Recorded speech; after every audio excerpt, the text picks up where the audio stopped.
In the iron heat of the North African desert, under a merciless midday sun that seemed to burn deeper than sand and stone, one man whispered into the void. I opened the door. And behind him, the world as we know it cracked, revealing terrors and ecstasies no mortal should behold. This is the story of Aleister Crowley, magician, poet, self-proclaimed beast, and explorer of forbidden realms. It is a tale of sand and invocation, of topaz and demonic mirrors, of scrying stones and the 30-tiered ladder of the Aethers. And it matters because the journey Crowley undertook in 1909, deep in the Sahara, is more than occult history. It is a demonstration of what happens when hubris, magic, and the void collide in one man's soul.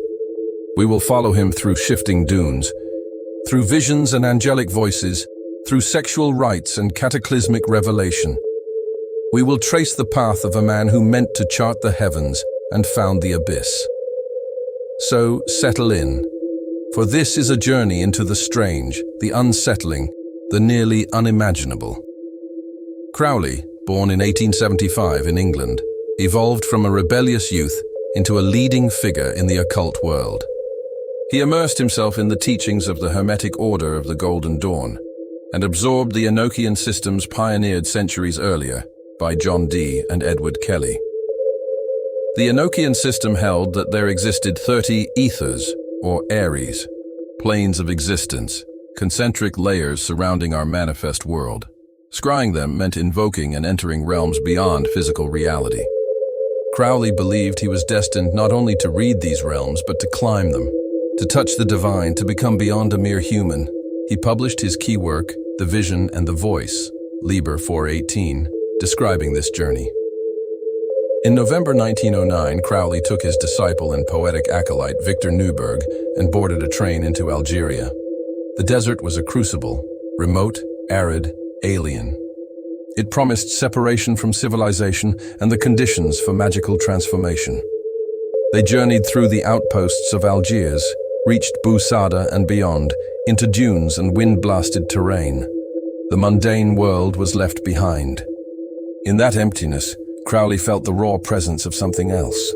He brought with him ritual paraphernalia, a large golden topaz for scrying, akin to John Dee's crystal ball, chalk for circles, altars, magical texts, and a certainty that he would traverse the 30 Aethers, one by one. Day after day, in the relentless desert light or the biting cold of night, Crowley would recite the Enochian calls, recite the magic words that Dee and Kelly had deciphered centuries earlier. He would then gaze into his topaz, or sit in a circle while Neuburg scribbled what he saw and heard. These were not idle meditations. Crowley believed he was entering other worlds. He would say that when he claimed he was in an Aether, he meant the mental spiritual state characteristic of that realm. In this sense, the desert became the threshold.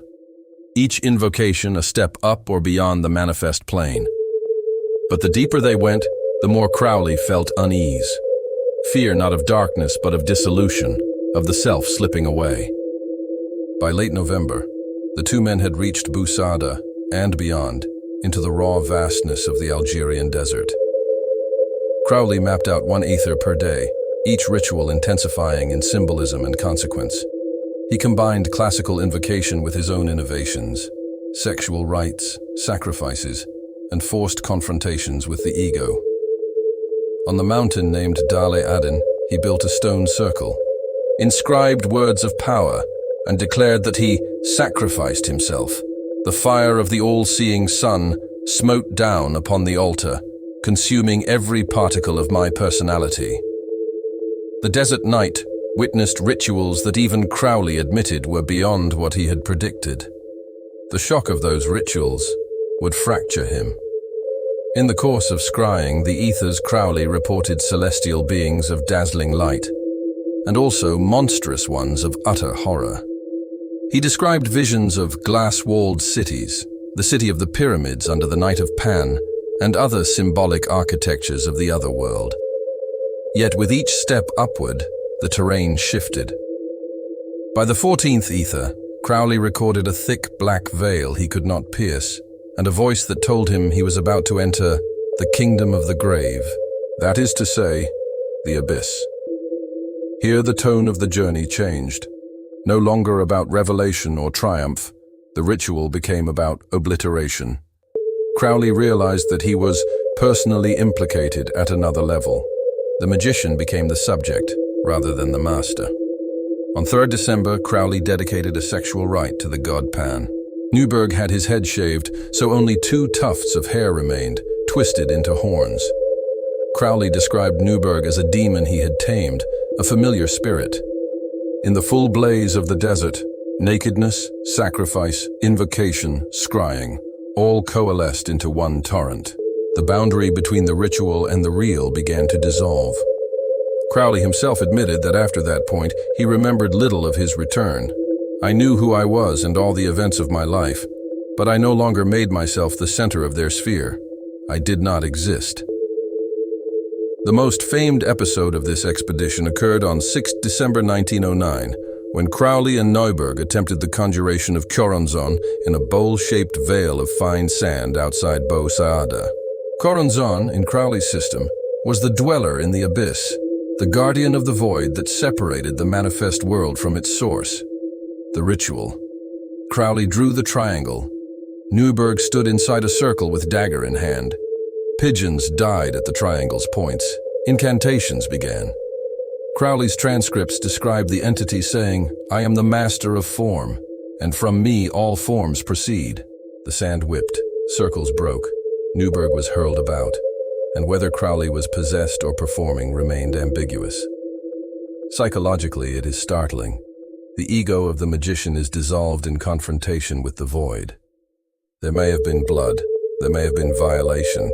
Some sources describe a homosexual act in the ritual frame, though the exact nature is opaque. The days following saw Crowley claiming to be stripped utterly. He described the 9th ether as one where his identity flensed until only a point of awareness remained. Eventually, the ritual sequence ended.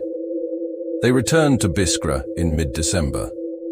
Crowley would later say the expedition marked the moment when undisciplined magic metamorphosed into what he viewed as black arts. Neuburg, deeply shaken, carried marks, spiritual or psychological, from the desert into the rest of his life. Crowley himself never quite recovered his previous footing. The beast had ventured too far. Crowley's notebooks from the desert ultimately became The Vision and the Voice, Liber 418. In the world of occultism, it is ranked second only to his The Book of the Law. It contains his recorded experiences of the Aethers from number 14 through 30, some sources say all 30, and details the crossing of the abyss. Today, that work is both revered and reviled. A source of inspiration to esoteric seekers, a cautionary tale to critics. One interpretation sees Crowley's desert venture as a literal communion with other realms, angels, demons, astral highways. Another sees the entire affair as metaphor, projection, or extreme psychological breakdown. Crowley himself believed he had succeeded in crossing the abyss, had attained the grade of Master of the Temple. But many historians argue he mastered nothing, and instead unleashed forces that would master him. He flirted with degradation, invocation, violation of taboos, because in his view, power demanded the ultimate sacrifice of self. In occult cosmology, the figure of Choronzon represents not simply a demon, but the shattered fragments of the ego. The abyss is chaos, dispersion, the unmaking of form. Thus, Crowley's journey can be seen as the dark mirror of the hero's quest. Not a clean ascent to glory, but a fall into madness or transcendence depending on the lens. Skeptics argue that Crowley, ever the showman, exaggerated or invented much. They flag his sexual scandals, substance use, erratic behavior, and insist that the desert mission was more about myth-making than spiritual breakthrough. Whatever the case, Crowley may have overestimated his strength. The rituals he performed lacked the safeguards his forebears had insisted upon. Some biographers suggest he had crossed the threshold not into wisdom, but into fragmentation. Even a century later, the desert wind near Bou Saada is said to lift sand in spirals, as though the guardian of the threshold never left. Paranormal investigators and occult seekers visit the region and report unease, presence, echo of invocation. One blogger warns, "There is the legend, and then there is the reality." Crowley did not simply defeat the abyss, he allowed it to show him how fine the line is between mastery and an amnesis of chaos. The desert remains indifferent, but the magic done there echoes still. Picture the scene. Midday sun, sand the color of pale bone, Crowley, alone in a triangle, chanting. The pigeons at the triangle's points bleed into the sand. The inscribed circle fractures. The topaz glows not benignly, but with inner flame. Choronzon arrives. The wind howls. Neuburg fights him with a dagger. The demon disrupts everything. Crowley writes the name Babylon in dust, attempts to banish what may be himself. In that moment, form dissolves into wind, ego into scream, magic into abyss. No map, no safe return, only the void, the guardianship of the abyss, the reckoning of a man who sought to be the measure of all things, and found that the measure was him. The desert swallowed him, changed him, left him hollow or whole, depending on how you read it. What, finally, did Crowley gain? He gained legend, and he paid for it. He gained the myth of crossing the abyss, but maybe lost something of himself.